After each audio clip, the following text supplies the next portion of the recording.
The Kanawa people of Kano. The real story of Nigeria's oldest continuous urban civilization.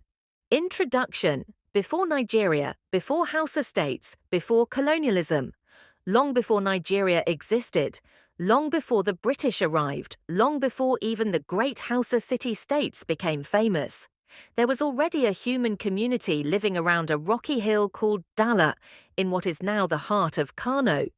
That community would eventually become known as the Kanawa, the people of Kano. Their story is not just a city story, it is one of the oldest urban histories in West Africa. Part 1. The First People of Dala. Archaeological and oral evidence both agree on one thing. Human settlement at Dala Hill goes back over 2,000 years. These earliest people were iron smelters, farmers, traders, animist worshippers. They were not yet Hausa as a modern ethnic label, but they spoke early forms of the language that would later become Hausa. Dala Hill was sacred. It was believed to be the dwelling place of a powerful spirit called Sumburbura, worshipped long before Islam. This is important because it shows that Kano existed as a city before Islam, before kings, before emirs. The Kanawa identity began as people who lived permanently in and around Dala. Part 2. The Bagauda dynasty and the birth of Kano State. Around 999 AD, a major political transformation occurred. A prince named Bagauda, descended from legendary Bayajida traditions, arrived and became ruler. And this marked the start of organized kingship, the creation of the Kano dynasty, the formation of a centralized state. Bagauda did not create Kano from nothing. He unified existing communities under royal authority. From Bagauda onwards, Kano became a city-state. Royal titles emerged, noble families formed, urban clans developed. These original urban clans became the first true Kanawa in the political sense. Part 3. The making of a great city. Between the 11th and 14th centuries, Kano expanded rapidly. It developed city walls, markets, guild systems, military structures, diplomatic ties.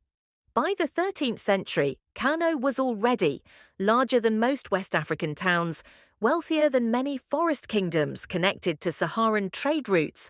The Kanawa were no longer just farmers, and they became merchants, administrators, artisans, generals, diplomats. Kano was becoming a true metropolis. Part 4. Islam and the transformation of Kanawa society. Islam arrived gradually through traders and scholars, but the real transformation came under Muhammad Rumfa, 1463 to 1499.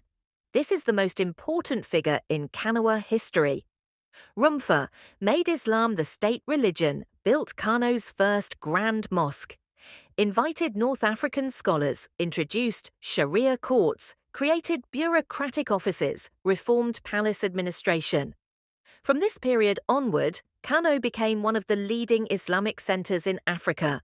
The Kanawa became judges, alkalis, imams, teachers, Quranic scholars, Arabic literacy spread.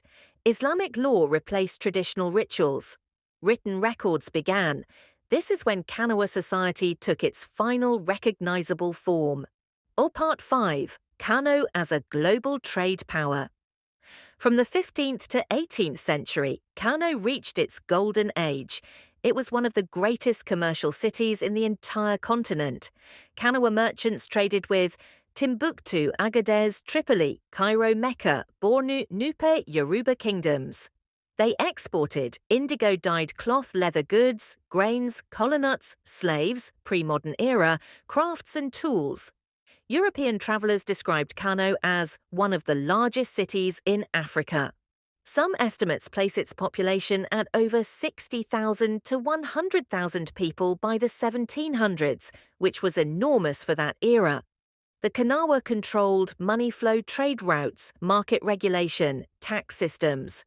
Kano was not a village that became big. It was always a city. Part 6. The Jihad and the Fulani takeover.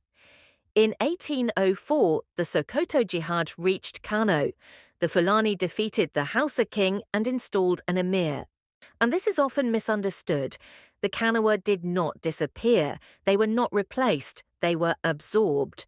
What changed? The royal family became Fulani. Islamic reform intensified. What remained? Kanawa bureaucrats, Kanawa scholars, Kanawa merchants, Kanawa city population. In reality, the Fulani ruled Kano, but the Kanawa ran Kano. Administration, courts, markets, education, still Kanawa hands. Part 7. Colonialism and Survival. When the British arrived in 1903, they found a functioning government, organised taxation, Islamic courts, massive population, strong urban culture. They did not destroy it, they used it. Indirect rule kept, emir system, Kanawa administrators, traditional titles, palace bureaucracy. So unlike many African societies that were broken by colonialism, Kanawa institutions survived almost intact. On Part 8, what Kanawa really means.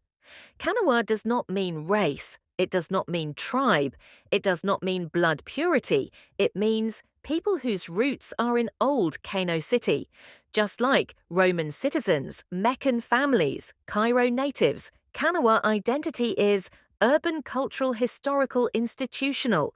You become Kanawi by ancestry tied to Kano, or being absorbed into Kano society over generations. Part 9. Why Kanawa are different from other Hausa. Most Hausa groups originated as villages, farming towns, small kingdoms. Kanawa originated as a continuous urban civilization for over 1,000 years. This is why their dialect became standard, their culture became elite, their history is deeper, their institutions are older. In many ways, Kanawa are to Hausa people what Athens is to Greece, Cairo is to Arabs, Mecca is to Islam. Conclusion: the real truth. The Kanawa are not a myth. They are not invented by politics. They are not just people who live in Kano today. They are the descendants of one of Africa's oldest cities, the builders of a 1,000-year urban civilization, the custodians of Hausa political culture, the backbone of northern Nigerian history. Long before Nigeria existed, long before empires rose and fell, the Kanawa were already a people, not by blood alone, but by city, memory, culture, and continuity. Thank you for watching. Please like, comment, share to everyone you think should hear about this so they too can learn. Also, don't forget to subscribe and hit the notification button for this and many other documentary in this channel. Thank you very much and see you in our next episode. Bye!